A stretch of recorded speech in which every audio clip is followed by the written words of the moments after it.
안녕하세요. 친절한 오약사입니다. 자, 오늘의 주제는 비타민은 반으로 잘라서 먹어도 되는 건지, 그리고 사람마다 몸무게, 키가 모두 다른데 야, 이거 영양제 비타민을 똑같이 먹어도 되는 거야? 오늘은 이 두 가지에 대해서 살펴보겠습니다.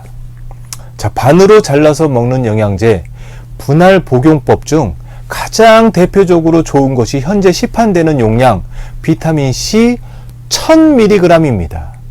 정제 형태 비타민은 반을 쪼개서 복용해도 아무런 상관이 없습니다. 하지만 대부분 처방의약품에 써있는 서방정, 또 ER, 삼중정, 장용성 제제, 유산균 등은 분할하지 말고 그대로 먹어야 합니다.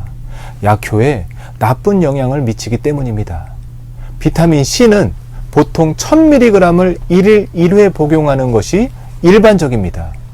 여기서 중요한 건 비타민 1000mg 이상의 고용량을 복용 시 흡수율이 33%로 크게 감소한다는 것입니다. 그러나 1회 섭취량을 200mg 미만으로 쪼개 먹으면 그 흡수율이 98%로 크게 올라갑니다. 그동안 열심히 비타민C 1000mg 하루 한 알 섭취했지만 실제 우리 몸에 쓰이는 건 대략 30%인 300mg 밖에 안 되었던 겁니다. 물론 330mg 3번을 분할 복용이 흡수율이 제일 좋겠지만 1일 3회 복용 불편하잖아요. 그 복용 편의성을 고려하기 때문에 하루 3번은 번거롭습니다. 복용 편의성과 효과 두 가지를 고려해야만 합니다. 분할 복용하면 비타민C의 부작용 중 하나인 위장장애, 그 부작용을 줄일 수가 있습니다. 또한 설사 유발도 줄일 수가 있습니다. 제가 약국에서도 자주 접하는 경우인데 여러분들 중에서도 비타민C를 먹으면 부작용 때문에 나 이 회사, 특정 회사의 비타민C를 찾아서 고가의 돈을 쓰거나 나는 이 회사 비타민C가 부작용이 없어서 좋은 것 같아, 다른 회사 거는 먹지 못하겠어, 이런 분들은 오늘부터, 지금부터 비타민C를 복용할 때 분할 복용을 하십시오. 반으로 잘라만 드셔도 모든 비타민C를 아무 트러블 없이 편하게 복용하실 수가 있겠습니다. 체중과 키가 다르다 할지라도 현재 시판 중인 비타민 대부분은 ODI 용량, 즉 1일 최적 섭취량을 기준으로 적용하였으므로 키 몸무게가 다르더라도 모두가 똑같은 용법 용량을 지키는 것이 바람직하다 하겠습니다.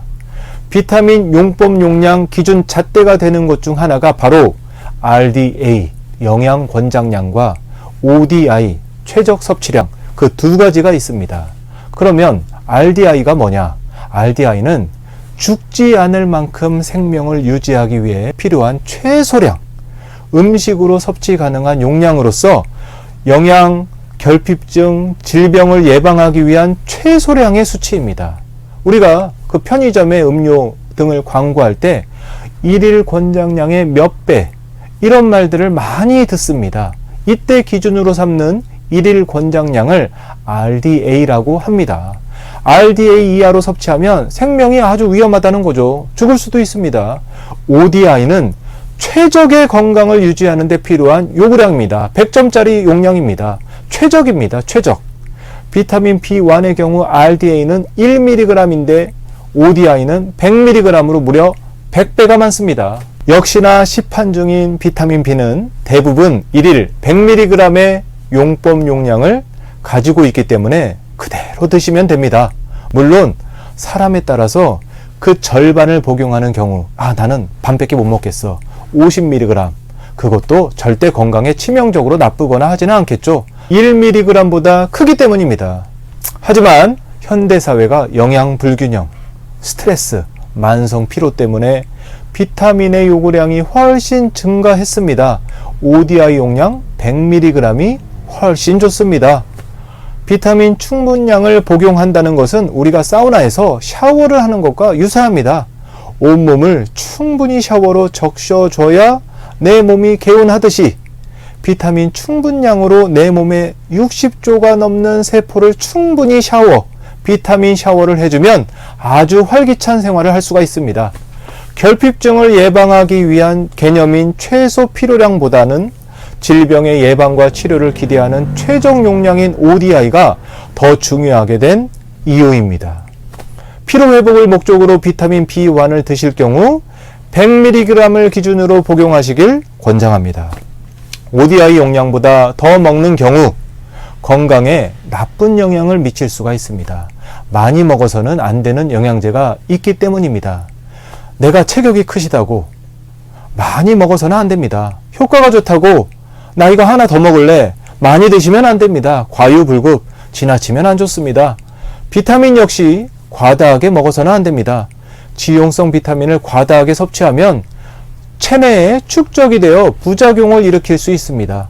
수용성 비타민은 체외로 배출이 되지만 과잉 섭취할 경우 우리 위나 간에 무리가 될 수 있어 주의가 필요합니다. 비타민 C 1일 1000mg 이상을 복용할 경우 구역 구토 설사를 일으킬 수 있습니다. 고용량 1일 1000에서 3000mg을 복용하는 경우에는 비타민C의 대사로 생성되는 다량의 수산염으로 인해서 신장의 결석을 초래할 수 있으므로 재발성 신결석 환자는 고용량을 복용하지 않는 것이 좋습니다. 비타민 D 용량은 임산부 같은 경우는 1일 2000에서 4000IU, 어린이는 1일 400에서 1000IU, 성인이 매일 2만 IU 이상 복용하지 않는다면 독성 부작용은 거의가 없습니다. 현재 지금 비타민 D 1일 권장량은 400IU로 되어 있습니다. 이 양은 어린이들에게서는 비타민 D가 결핍되면 일어나는 구루병과 성인에게서는 비타민 D가 결핍되면 일어나는 골연화증, 이것을 예방하는 수준의 비타민 D 용량입니다. 비타민 D의 다양한 효과를 보기 위해서는 1일 권장량 수준으로는 너무나 부족한 용량입니다. 1일 권장량의 10배가 넘어서는 용량 4000에서 5000IU가 필요합니다. 모두가 똑같은 영양제가 아닌 개인별 맞춤 영양제가 필요한 시대가 왔습니다. 사람마다 식습관, 생활습관이 다 다르고 우리 몸속의 장기 또한 강한 부위, 약한 부위가 다를 수 있습니다. 개인 맞춤 영양제를 통해서 약한 부위를 파악하고 그 부위를 개선해주는 영양제를 먹는 것이 꼭 필요합니다. 두드러기가 생기는 이유는 기름진 음식으로 오메가6의 과다 섭취로 오메가6,3의 밸런스가 깨져서 염증 물질이 과다 생성돼서 트러블이 자주 생기거나 장내에 나쁜균이 너무 많아서 장내 독소가 우리 몸에 두드러기를 일으킬 수도 있습니다. 피로도 마찬가지입니다. 한 사람은 혈관 문제로 림프 순환이 잘 안 돼서 피로한 경우, 다른 사람은 부신 기능이 떨어져서 에너지 생산이 안 돼서 그럴 수도 있습니다. 사람마다 맞춤 영양제가 필요한 케이스입니다. 이상 친절한 오약사입니다.